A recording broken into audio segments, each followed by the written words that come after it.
What if I told you the biggest lie in Pinocchio wasn't the one he told? Everyone remembers the wooden puppet whose nose grew every time he lied. But that's not what this story is really about, because from the very beginning, Pinocchio was never just a puppet.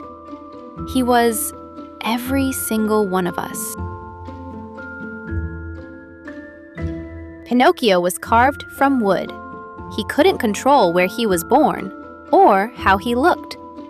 But the moment he stepped into the world, everyone wanted to pull his strings. The fox, the cat, the puppet theater, Pleasure Island. Every one of them offered something different. Money, fame, fun, easy shortcuts. None of them wanted Pinocchio to think for himself. They only wanted him to follow.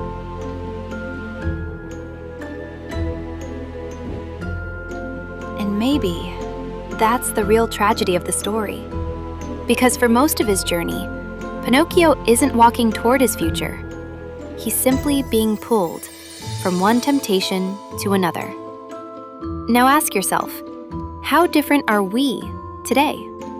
How many choices do we truly make for ourselves? And how many are quietly made by advertisements, social media, fear, or the opinions of other people? Maybe our strings are just harder to see.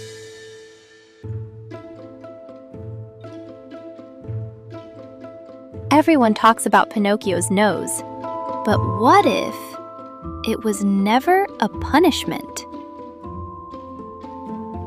What if it was a warning? Every lie didn't just fool other people. It slowly changed who Pinocchio was becoming.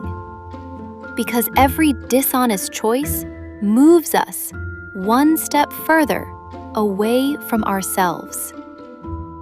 The nose wasn't growing to embarrass him. It was showing the distance between who he was and who he could become. And maybe the most beautiful moment in the entire story wasn't when Pinocchio became a real boy. It happened much earlier.